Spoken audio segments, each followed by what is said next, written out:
Sawa semaji.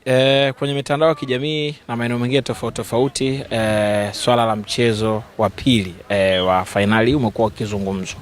Kuna watu wanazungumza mambo tofauti tofauti. Wewe ndio sauti rasmi ya Simba. Hebu tueleze hili jambo likoje?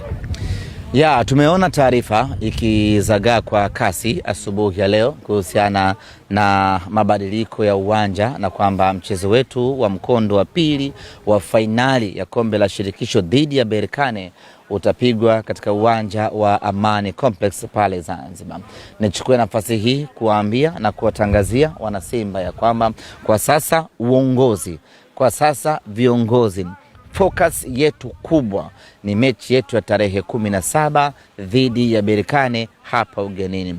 Sisi viongozi, sisi wachezaji, benchi la ufundi, wote tunatazama namna gani tutashiriki kikamilifu katika mchezo huu wa tarehe 17. Mechi ya marudiano ya tarehe 25 tutawaambia wana Simba inachezwa. Taarifa rasmi ya mechi ya marudiano ya tarehe 25 tutawapa wanasimba rasmi punde mara baada ya mchezo wetu wa tarehe 17.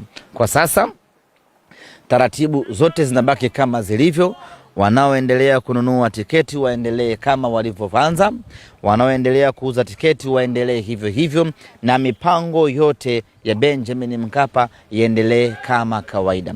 Taarifa rasmi kuhusiana na mechi ya tarehe 25 tutaitoa baada ya mechi ya tarehe 17. Kwa sasa wana Simba watulie, tujikite na maandalizi ya mechi ya tarehe 17.